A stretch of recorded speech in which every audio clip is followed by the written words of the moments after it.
పురుషः సపరః పార్థ భక్త్యా లభ్యస్త్వనన్యయా యస్యాంతస్థాని భూతాని ఏన సర్వమిదం తతం. ఈ సమస్త జీవరాశులు ఎవనిలో ఉన్నవో, ఎవరైతే ఈ సకల జగత్తులో వ్యాపించి ఉన్నాడో అట్టి పరమపురుషుడు కేవలం అనన్యమైన భక్తి చేతనే లభించగలడు.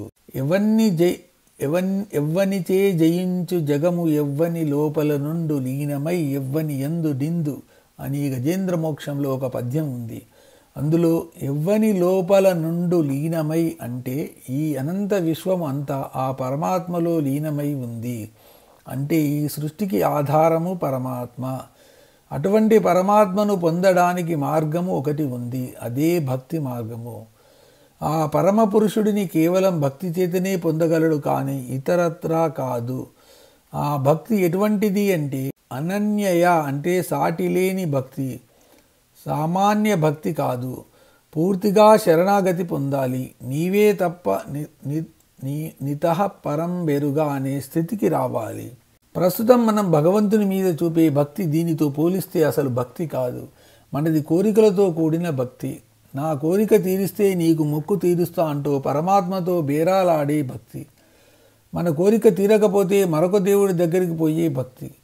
ఈ భక్తి కేవలము కోరికలను తీర్చుకోవడానికే పనికి వస్తుంది. మోక్షం కావాలంటే, ఆ పరమ పురుషుడిలో ఐక్యం కావాలంటే అనన్య భక్తి కావాలి. అటువంటి అనన్య భక్తి కలిగినప్పుడే సాయుధ్యం సాధ్యం అవుతుంది.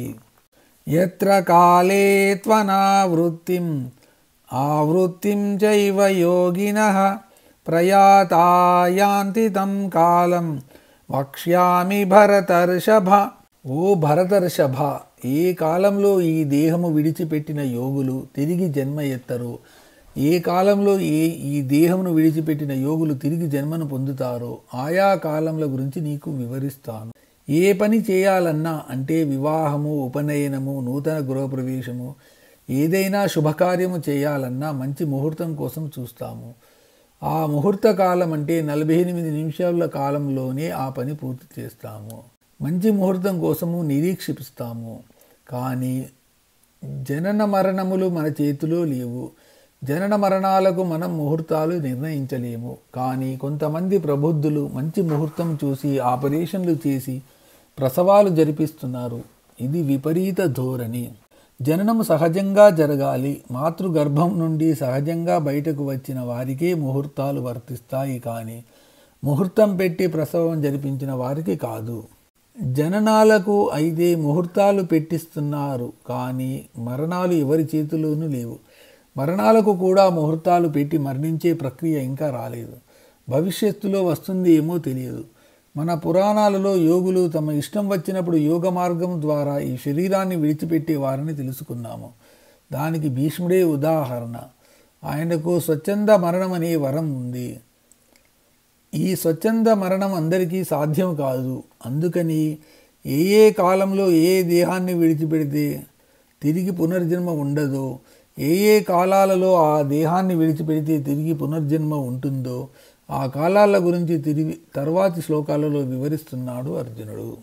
అగ్నిర్జ్యోతిరః శుక్లః షణ్మాసా ఉత్తరాయణం తత్ర ప్రయాతా గచ్చంతి బ్రహ్మ విదో జనాః. అగ్నివలే వెలుగుతూ ఉండేది, జ్యోతి మాదిరి ప్రకాశించేది, పగటి మాదిరి అన్నీ కనబడుతూ ఉండేది, తెల్లటి స్వచ్ఛమైనది అయిన 6 మాసముల కాలమును ఉత్తరాయణము అని అంటారు. బ్రహ్మను గురించి తెలుసుకున్న బ్రహ్మవిధులు ఈ శరీరమును విదిలిపెట్టిన తర్వాత అటువంటి ప్రకాశవంతమైన మార్గంలో ప్రయాణిస్తారు. అగ్ని, జ్యోతి, పగలు, శుక్లపక్షము, ఉత్తరాయణము ఈ పదాలు ఈ శ్లోకంలో వాడతారు. అగ్ని వెలుగుతూ వెలుతురుని ఇస్తుంది. జ్యోతి కూడా తన ప్రకాశంతో మనకు చీకటిలో మార్గం చూపుతుంది. పగటిపూట సూర్యుడు వెలుగుతూ ఈ విశ్వాన్ని తన వెలుగులతో నింపుతుంటాడు. శుక్లపక్షంలో రాత్రిపూట చంద్రుడు ప్రకాశిస్తూ తన చల్లని వెన్నెలలో ఆహ్లాదం కలిగిస్తుంటాడు. కాబట్టి ఇవి అన్నీ శుభాలను సూచిస్తాయి. ఉత్తరము మనలను ఉద్ధరిస్తుంది. ఉత్తరం ఎల్లప్పుడూ పైభాగాన ఉంటుంది. మనకు ఉత్తరాన హిమాలయాలు ఉన్నాయి. అందుకే కైలాసంలో శివుడు ఉంటాడని మన నమ్మకం. అన్నిటికీ మించి ఉత్తరాయణంలో సూర్యరశ్మి బాగా ఉంటుంది. మేఘాలు ఉండవు, వర్షములు ఉండవు, పగలే చీకటి ఉండదు, ఆకాశం నిర్మలంగా ఉంటుంది. ఈ ఉత్తరాయణంలోనే వసంత ఋతువు వస్తుంది. అందుకే ఉత్తరాయణాన్ని ఉత్తమమైనదిగా చెప్పారు. ఇది కాలంలో మొదటి 6 నెలలు అంటే జనవరి నుండి జూలై వరకు ఉన్న కాలము. జ్ఞానం అంటే ప్రకాశము, అజ్ఞానం అంటే చీకటి. ప్రకాశవంతమైన మార్గం అంటే జ్ఞాన మార్గము. బ్రహ్మను గురించి తెలుసుకున్నవాడు జీవితమంతా బ్రహ్మలో చరిస్తూ ఉంటాడు. కాబట్టి ఈ దేహంను వదిలిన తర్వాత కూడా జ్ఞాన మార్గంలో ప్రయాణం చేస్తాడు. బ్రహ్మజ్ఞానము పొందిన తర్వాత అజ్ఞానమనే అంధకారము ఆవహించదు. అంతా వెలిగే, వెలుతురే. అందుకే వెలుగును ఇచ్చే అగ్ని, జ్యోతి, పగలు, శుక్లపక్షము వీటి గురించే చెప్పాడు కృష్ణుడు. ఈ 4 లక్షణములు ఉన్న కాలమే ఉత్తరాయణము. బ్రహ్మజ్ఞానము కలవారు అవసాన దశలో తమ ప్రాణములను నొసటిగా సమాంతరంగా ఉన్న సుషుమ్న నాడి ద్వారా బ్రహ్మరంధ్రమున వద్దకు చేర్చి ఆ బ్రహ్మరంధ్రం గుండా ప్రాణములను వదిలిపెడతారు. అటువంటి వారు వారి దారి తప్పకుండా నేరుగా పరమాత్మ చేరుకునేందుకు మంచి మార్గమును, ప్రకాశవంతమైన మార్గమును, చీకటి లేని మార్గమును ఏర్పరిచాడు పరమాత్మ. జీవితమంతా నియమనిష్టలతో నిష్కామ కర్మలు చేస్తూ అందువలన సమదృష్టి కలిగి ఉండి బ్రహ్మలో చరిస్తూ గడిపే వారికి పరమాత్మ కల్పించిన సౌకర్యం ఇది. ఇటువంటి అసౌకర్యానికి వీలు లేకుండా హాయిగా అంతిమ ప్రయాణం సాగేలా చేసిన ఏర్పాటు. ధూమో రాత్రిస్తథా కృష్ణ షణ్మాసా దక్షిణాయనం తత్ర చాంద్రమసం జ్యోతి యోగీ ప్రాప్య నివర్తతే. పగటిపూట చీకట్లు కమ్ముకోవడము, పొగమంచు, చీకటి, రాత్రి, కృష్ణపక్షము, చంద్రుడు లేని రోజులు, ఇవి 6 మాసాలు, జూలై నుండి డిసెంబర్కు. ఈ మార్గంలో సకామ కర్మలు చేసిన వారు కేవలం తమ కోరికలు తీరడం కోసమే వివిధ దేవుళ్లను పూజించేవారు ప్రయాణిస్తారు. వీరి ప్రయాణము చంద్రలోకం వరకే, అంటే స్వర్గలోకం వరకే సాగుతుంది.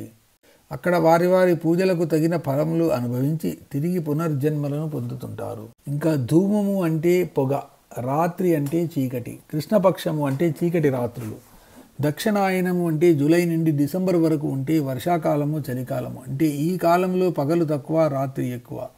ఈ పగలు కూడా మేఘాలు ఆవరించి చీకటిగా ఉంటుంది.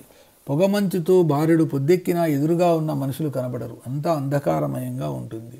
ఉత్తరాయణములో అంటే ప్రకాశవంతమైన కాలంలో చనిపోయిన వారు బ్రహ్మపదమును పొందుతారు అని, దక్షిణాయన కాలంలో అంటే చీకటి రోజులలో చనిపోయిన వారు పునర్జన్మ పొందుతారు అని ఇక్కడ చెప్పారు. కానీ ఎంతోమంది మహానుభావులు దక్షిణాయనములో పరమపదించారు. అంటే అర్థము ఇది కాదన్నమాట. జ్ఞానముకు ప్రకాశంతోనే అంటే జ్ఞాన ప్రకాశము అని, అజ్ఞానమును అంధకారముతోనే అంటే అజ్ఞానాంధకారం అని పోలుస్తారు. వెలుగు, ప్రకాశము జ్ఞానానికి ప్రతీక అయితే చీకటి, పొగ అజ్ఞానానికి ప్రతీక. జ్ఞానము కలిగిన తర్వాత మరణిస్తే పరమపదము పొందుతారు అని, అజ్ఞానాంధకారంలో ఉన్నప్పుడు మరణిస్తే తిరిగి జ్ఞాన ప్రకాశం కలిగి ఉన్నప్పుడే మరణించాలి. అజ్ఞానాంధకారంలో ఉన్నప్పుడు మరణించకూడదు. కనీసం జీవిత చరమాంకంలోనైనా జ్ఞానం సంపాదించి వెలుగులోకి రావడానికి ప్రయత్నం చేయాలి. ఇదే ప్రతి మానవుడి కర్తవ్యము.